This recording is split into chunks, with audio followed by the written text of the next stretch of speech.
Students, welcome to all students in our English classes.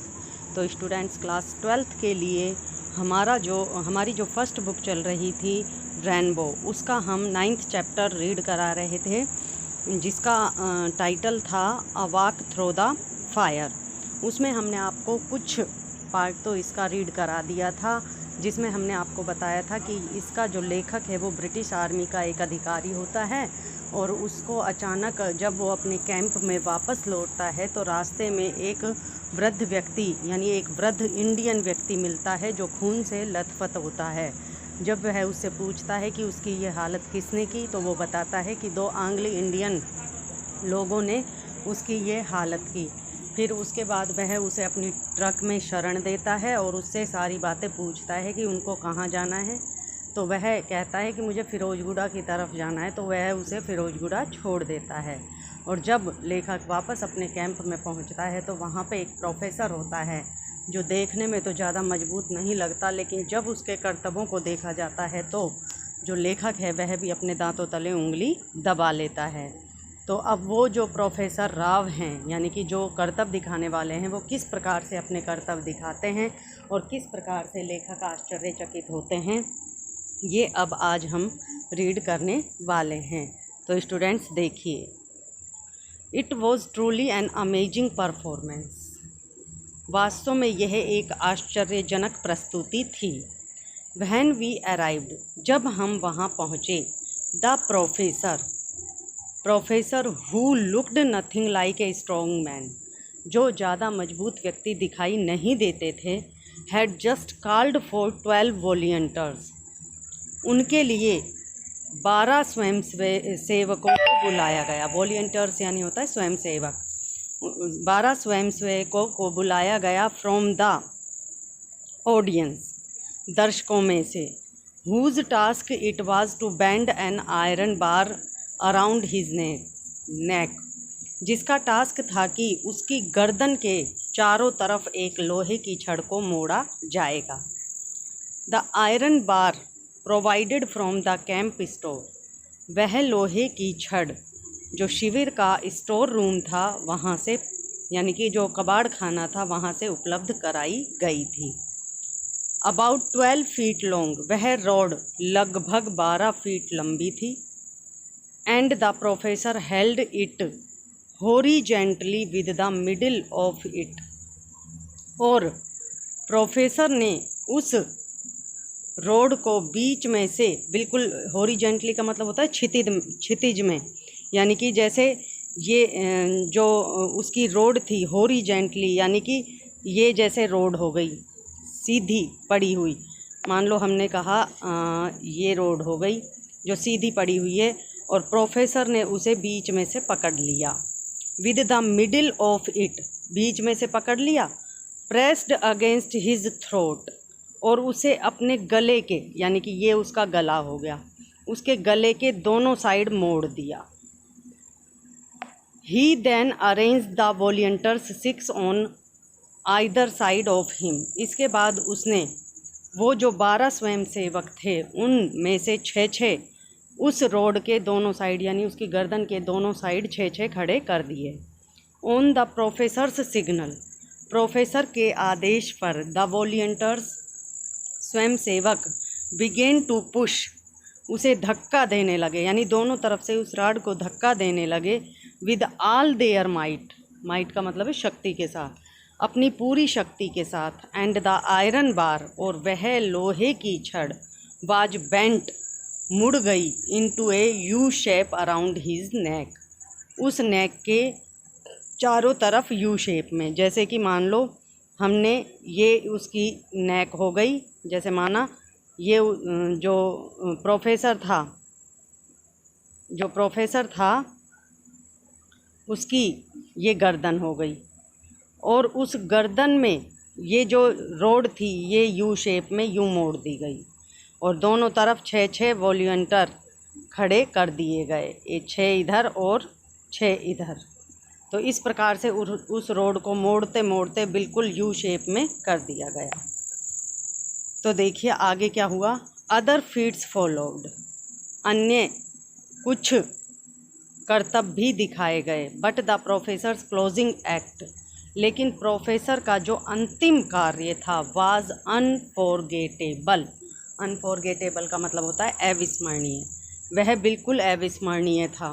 And before he performed it, और इससे पहले कि वह अपना अंतिम कर्तव्य दिखाता, द वेलफेयर ऑफिसर, वेलफेयर का मतलब होता है कल्याण, कल्याण मंत्री जो था यानी कल्याण ऑफिसर जो था, अनाउंस्ड, उसने यह घोषणा की कि on his insistence the professor had signed a document, कि उसकी जानकारी के लिए बता दिया जाएगा कि जो प्रोफेसर है उसको एक डॉक्यूमेंट पर साइन करने होंगे, टू द इफ़ेक्ट, उसका यह प्रभाव होगा दैट कि if anything happened to him, कि यदि प्रोफेसर के साथ इस कर्तव्य को दिखाते समय कोई घटना घटित हो जाती है, the British army could in no way be held responsible, तो इसके लिए ब्रिटिश आर्मी जिम्मेदार नहीं होगी। It was only on these terms, यह केवल इन बातों पर निर्भर थी कि the professor was allowed to perform his closing act, कि इससे ये सिद्ध होता था कि प्रोफेसर ने खुद ने ही इस कर्तव्य को, इस अंतिम कर्तव्य को करने के लिए बात ठहराई थी। A 5 ton army truck was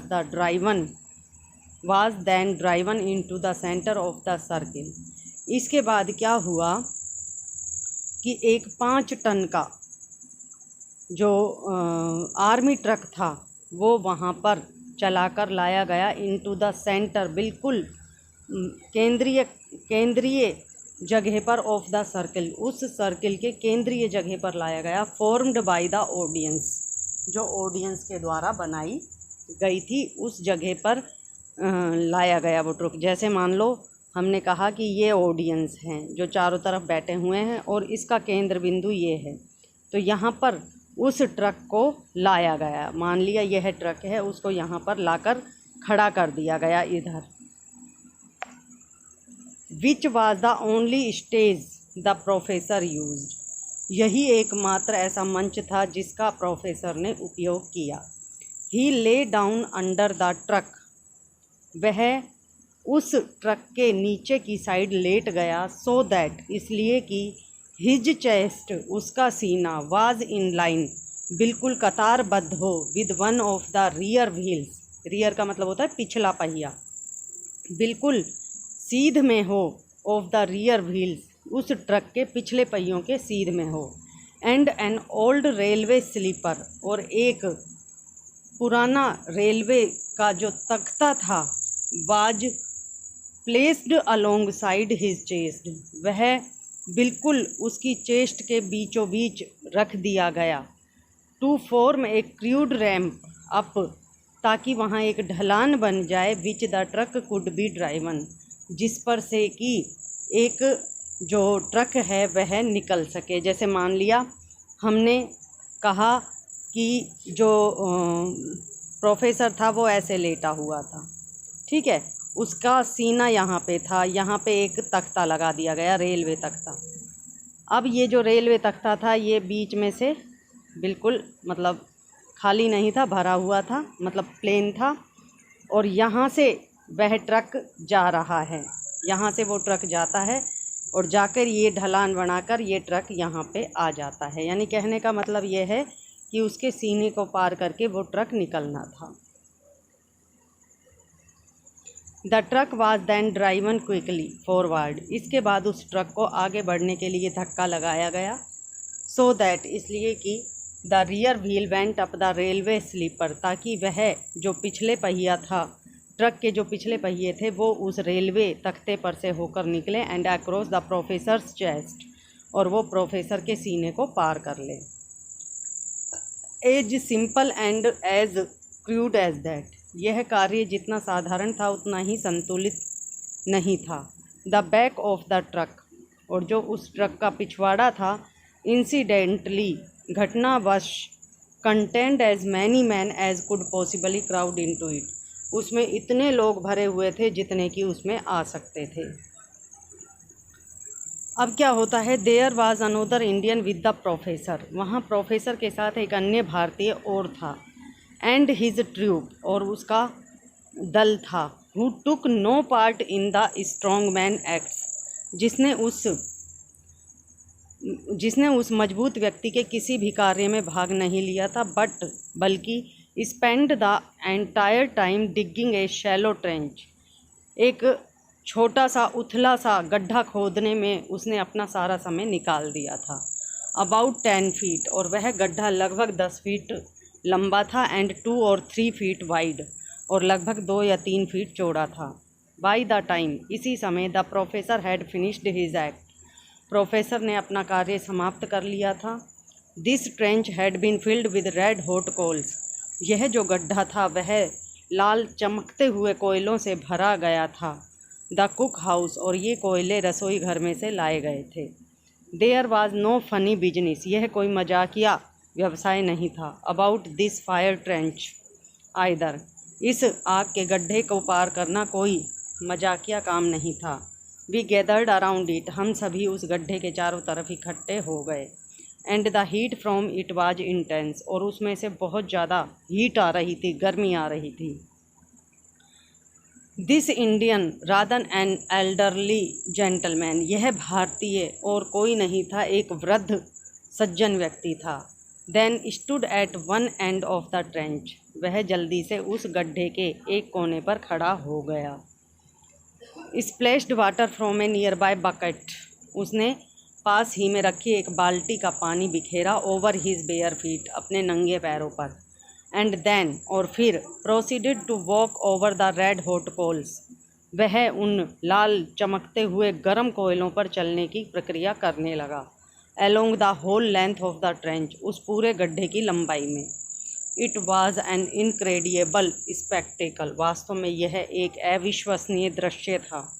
we could see the low flames from the red hot coals, हम उन लाल चमकते हुए चेहरों में से गर्मी निकलती हुई, ज्वालाएं निकलती हुई देख सकते थे। Licking around his bare feet, जो उसके नंगे पैरों के चारों तरफ लपटें जा रही थी। As he slowly walked to the end of the trench, और वह बिल्कुल धीरे धीरे उस गड्ढे को पार कर रहा था। व्हेन ही रीच्ड इट, जब वह वहाँ पहुँचा, एज इफ़ नॉट सेटिस्फाइड, उसे देखकर ऐसा लगा कि वह अभी संतुष्ट नहीं हुआ था। ही टर्न्ड अराउंड, वह वापस मुड़ा। And walked back the same way, और उसी रास्ते से फिर वापस भी आया। He then squatted down on the ground, इसके बाद वह ज़मीन पर बैठ गया। गेस्चर्ड टू हिज फीट, वह अपने पैरों को देखने लगा। And invited us all to inspect them, और हम सबको अपने पास बुलाया कि मेरे पैरों का निरीक्षण करो। वी डिड, हमने ऐसा ही किया। And there was not so much as a blister anywhere to be seen, उसके पैरों में ऐसी कोई चोट कहीं भी दिखाई नहीं दी। I had pushed forward through the crowd, मैं भीड़ के द्वारा आगे धकेल दिया गया। To get a closer look at this amazing character's feet, उस आश्चर्यजनक चरित्र के पैरों को देखने के लिए। ये कहने वाला कौन है? लेखक है खुद, यानी लेखक को धकेल दिया गया। And as I knelt down, और जैसे ही मैं नीचे झुका, बिसाइड हिम, उसके बगल में, I felt something thrust into my hand, मैंने अपने हाथ में कुछ अजीब सा महसूस किया। इट वाज ए हैंकरचीफ, वह एक रुमाल था।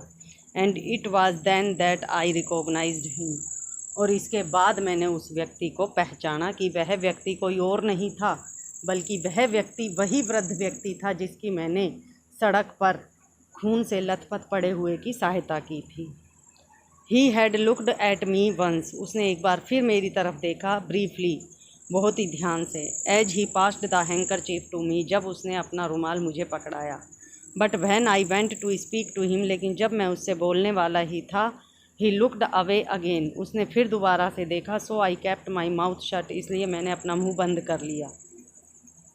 If he wanted to pretend, यदि वह कोई बहाना बनाना चाहता था, दैट कि he did not understand English, कि वह इंग्लिश नहीं जानता था, समझता था, then that was all right by me, तो निश्चित रूप से उस समय मेरे द्वारा वो सब कुछ सही बता दिया जाता। ऑब्वियसली, स्पष्ट रूप से, इट अम्यूज्ड हिम, इसने उसे बहुत आश्चर्य में डाल दिया। To listen to the comments of the admiring crowd, जब उसने वहाँ इकट्ठी हुई भीड़ से अपने बारे में